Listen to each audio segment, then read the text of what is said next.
Dan hari ini secara khusus saya akan membahas atau mengulas sebuah perikop yang seringkali digunakan untuk pendadaran perjamuan. Pendadaran dibayangkan sebagai sesuatu yang cukup menakutkan, angker, dan sungguh-sungguh sakral. Kita akan belajar tentang pelangi sabda dengan tema yaitu perjamuan yang tidak mendatangkan hukuman.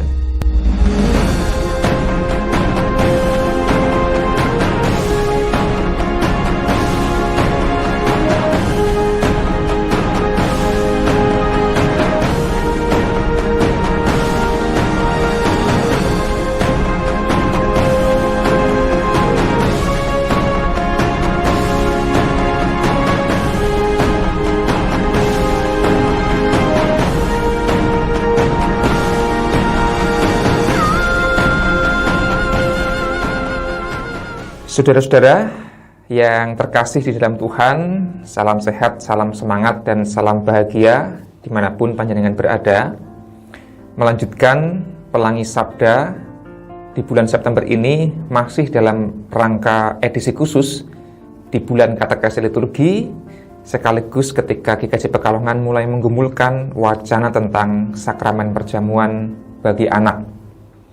Di episode pelangi wacana yang lalu, kita telah belajar tentang makna pendadaran. Dan hari ini, secara khusus saya akan membahas atau mengulas sebuah perikop yang seringkali digunakan untuk pendadaran perjamuan.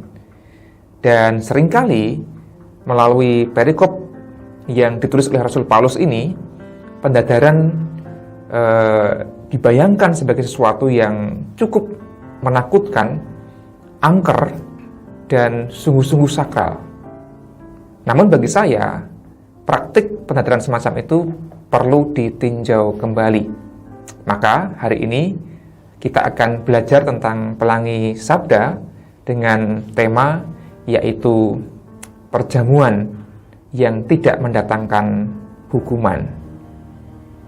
Bapak, Ibu, dan saudara yang terkasih, biasanya kalau kita mengikuti persiapan atau pendadaran perjamuan, ayat yang sering kali dipilih oleh anggota majelis gereja adalah 1 Korintus 11. Biasanya kemudian yang dibaca adalah ayat 27 sampai 29. Akan saya bacakan untuk kita semua. Jadi barang siapa dengan cara yang tidak layak makan roti atau minum cawan Tuhan, ia berdosa terhadap tubuh dan darah Tuhan. Karena itu, hendaklah tiap-tiap orang menguji dirinya sendiri, dan baru sesudah itu, ia makan roti dan minum dari cawan itu.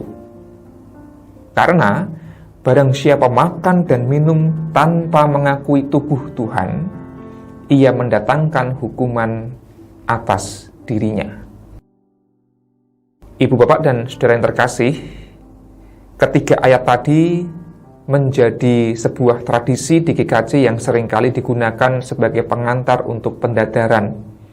Seringkali narasi dan penekanannya adalah bahwa siapapun yang hendak ikut dalam perjamuan haruslah dadar dirinya masing-masing agar ia sungguh-sungguh layak di hadapan Tuhan.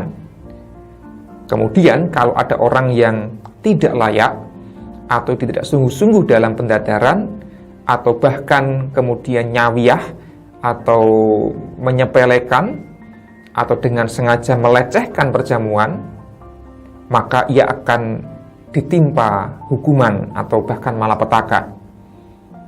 Dan seringkali narasi semacam itu membuat warga gereja juga sedikit takut, sehingga roti dan anggur kemudian dimaknai secara sangat sakral dalam arti angker begitu. Ini kalau aku tidak sungguh-sungguh nanti aku takut kena hukuman, takut kalau aku kena malapetaka. Jika demikian, menurut saya perjamuan kemudian mendatangkan kesan menakutkan itu tadi, mendapatkan kesan angker. Dalam batas-batas tertentu, tentu saja hal itu tidak persoalan. Saya juga tidak sedang dalam rangka menyalahkan praktik pendadaran atau narasi yang menakut-nakuti itu, meskipun maksudnya bukan menakut-nakuti. Oke, boleh-boleh saja, sah-sah saja. Namun, saya menawarkan sebuah pemahaman untuk kita kembali dalam konteks di mana Rasul Paulus menuliskan kalimat-kalimat yang bernada keras tadi itu. Untuk itulah penting untuk kita memaknai bagaimana perikop itu dimulai dari 1 Korintus pasal yang ke-11 ayat yang ke-17. Kalau kita baca judulnya saja, oleh LAI diberi judul kebiasaan-kebiasaan yang salah dalam perjamuan malam.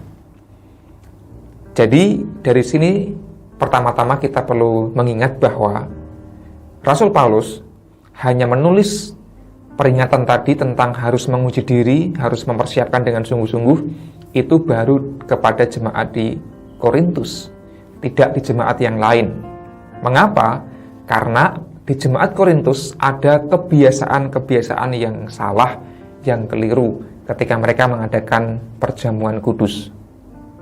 Kalau di gereja yang lain, di Roma, di Galatia, di Efesus, dan sebagainya, tidak ada persoalan tentang kebiasaan perjamuan kudus, mereka melakukan dengan baik, ya Paulus tidak menulis peringatan yang keras tadi itu.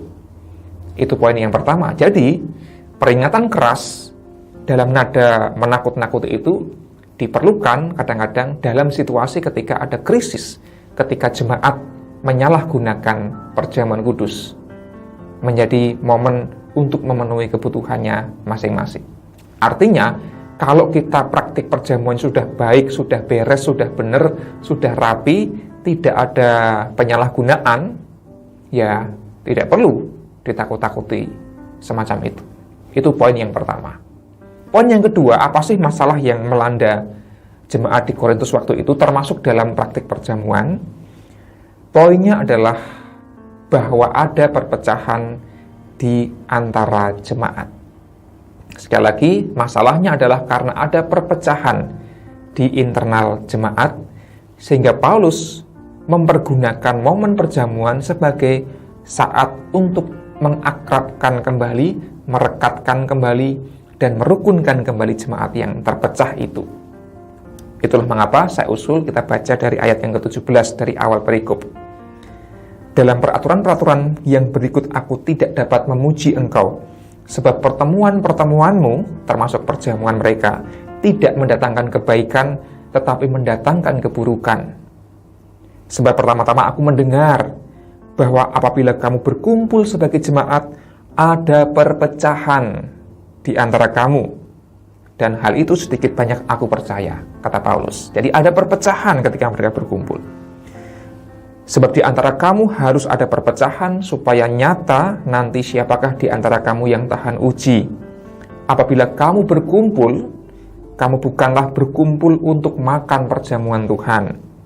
Sebab pada hari perjamuan itu, tiap-tiap orang memakan dahulu makanannya sendiri, sehingga yang seorang lapar dan yang lain mabuk.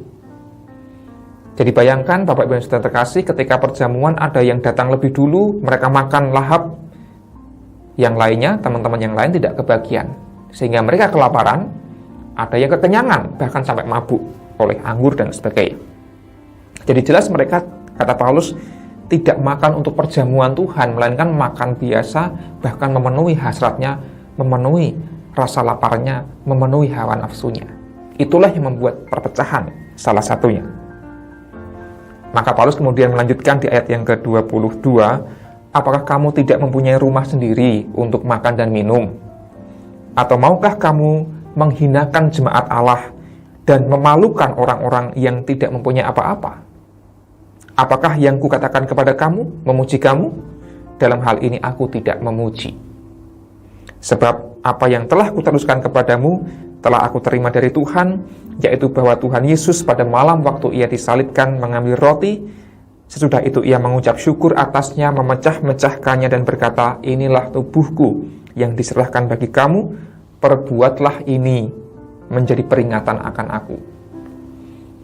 Jadi Maksud Paulus bagi saya adalah ketika dia merujuk ucapan Yesus, perbuatlah ini, yaitu perbuatlah memecah-mecah roti itu dalam arti bukan hanya ritus memecah roti harafiah, melainkan membagi-bagi makanan supaya semua kebagian.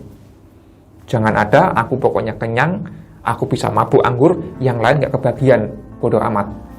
Itu artinya tidak memecah-mecah tubuh Kristus dan tidak membagi-bagikan darah Kristus. Demikian juga, ia mengambil cawan, sudah makan, dan berkata, cawan ini adalah perjanjian baru yang dimeteraikan oleh darahku, perbuatlah ini. Setiap kali kamu meminumnya menjadi peringatan akan aku. Jadi makan roti dipecah-pecah, minum anggur dibagi-bagi, mengingat Gusti Yesus. Bukan kok mengingat perutnya sendiri, mengingat egonya sendiri.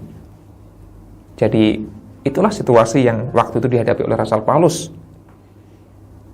Ayat 26, sebab setiap kali kamu makan roti ini dan minum cawan ini, kamu memberitakan kematian Tuhan sampai ia datang.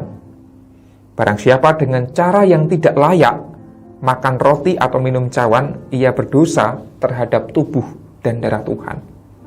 Jadi maksudnya tidak layak tadi itu ketika dia egois, makan cepet-cepetan, makan paling kenyang. Bukan kok dalam arti nyawiyah roti dan anggur seperti yang dibayangkan oleh kita selama ini. Ya tentu saya tidak mengatakan nyawiyah roti anggur itu baik, tentu saja itu tidak boleh juga. Tapi konteks Paulus adalah ketika mereka ada perpecahan dan saling ego. Itulah cara makan dan minum yang tidak layak di hadapan Tuhan. Jadi, barang siapa dengan cara tidak layak tadi itu, ia berdosa terhadap tubuh Tuhan. Karena itu, hendaklah tiap-tiap orang menguji dirinya sendiri, baru sesudah itu ia makan roti dan minum dari cawan itu. Maka poinnya adalah menguji diri berarti apakah ketika aku makan, ketika aku minum, aku juga mengingat saudara-saudaraku yang lain, sesamaku yang lain, tidak hanya mengingat perutku sendiri, terutama dalam konteks Korintus loh ya. Dan yang kedua, apakah aku mengingat dan menghayati betul tubuh Kristus dan juga darah Kristus. Maka kalau saya makan dan minum tidak ingat Gusti Yesus, nah itu yang keliru. Maka kita perlu menguji, oh aku mengingat tubuh Kristus, aku mengingat darah Kristus. Yang ketiga, Bapak Ibu dan Saudara terkasih, yang tidak kalah penting adalah bagian berikutnya. Karena barang siapa makan dan minum tanpa mengakui tubuh Tuhan, ia mendatangkan hukuman atas dirinya. Apa sih yang dimaksud hukuman? Apakah kalau saya makan roti dan anggur sembarangan lalu nanti saya kecelakaan, saya sakit, atau saya sial dan sebagainya? Tentu konteks Korintus bukan semacam itu. Persis dijelaskan di ayat berikutnya. Sebab itu banyak di antara kamu yang lemah dan sakit, dan tidak sedikit yang meninggal. Jadi bayangkan dalam gereja Korintus ada orang yang sakit, bahkan sampai meninggal karena kelaparan, kehausan. Yang sisi sini kekenyangan, kelimpahan, sisi lain meninggal, kelaparan. Sungguh ironis sekali. Itulah hukuman yang waktu itu menimpa jemaat di Korintus. Kalau kita menguji diri kita sendiri, hukuman tidak menimpa kita. Maka Bapak Ibu dan saudara yang terkasih dalam Tuhan, kata kunci yang menarik dalam bacaan kita hari ini adalah bagaimana kita mengakui tubuh Tuhan ketika kita mengikuti sakramen perjamuan. Dan kalau kita hubungkan dengan sakramen perjamuan bagi anak-anak, kemudian orang bertanya, apakah anak-anak juga bisa pendadaran, bisa menguji diri? Menurut saya sangat bisa. Dan kita harus ingat bahwa dalam PPAGKJ, TGTL, dan pedoman, orang disiapkan oleh gereja bukan untuk memiliki kemampuan logis, kognitif, pemahaman seperti orang dewasa, melainkan menyiapkan diri untuk menyambut rahmat Allah. Sekali lagi, basisnya adalah teologi rahmat. Maka persis seperti yang diungkapkan oleh Paulus dalam Korintus, kalau kita makan roti, minum anggur perjamuan, kita sedang menyambut rahmat Allah di dalam Kristus. Maka mengingat, mengenang Kristus, menghayati itu, bukan hanya memahami secara logika saja. Dengan begitu, kalau praktik perjamuan kita sudah rapi, sudah sama-sama kenyang, sudah tidak ada orang yang kelaparan, ya tidak perlu menurut saya menggunakan pendaharan sebagai momen untuk menakut-nakuti apalagi mengancam. Karena persiapan perjamuan adalah undangan yang disampaikan oleh Allah dengan penuh rahmat. Kita sambut bukan dengan ketakutan, melainkan dengan antusias, dengan syukur, dengan sukacita. Sukacita bukan kemudian sembarangan, namun kita juga perlu menguji diri, mempersiapkan diri, melayakkan diri, apakah aku sungguh-sungguh menghayati tubuh dan darah Kristus.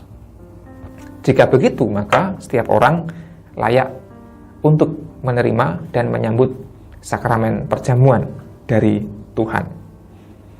Kata ayat yang ke-29 dalam bahasa Inggris berbunyi, "For he that eats and drinks unworthily," barang siapa makan dan minum secara tidak layak, "eat and drink damnation to himself." Mereka makan dan minum hukuman atas dirinya.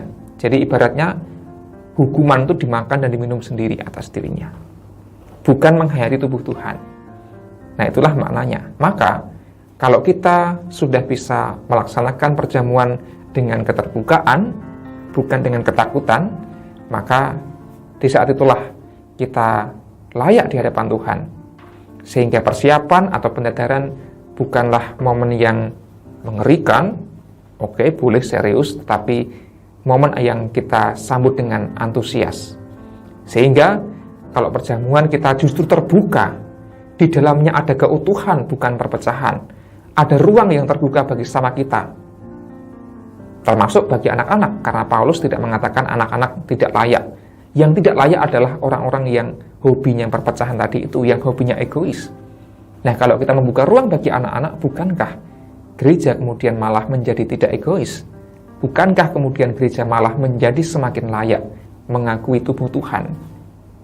Selamat merenungkan Pelangi Sabda edisi khusus pada hari ini.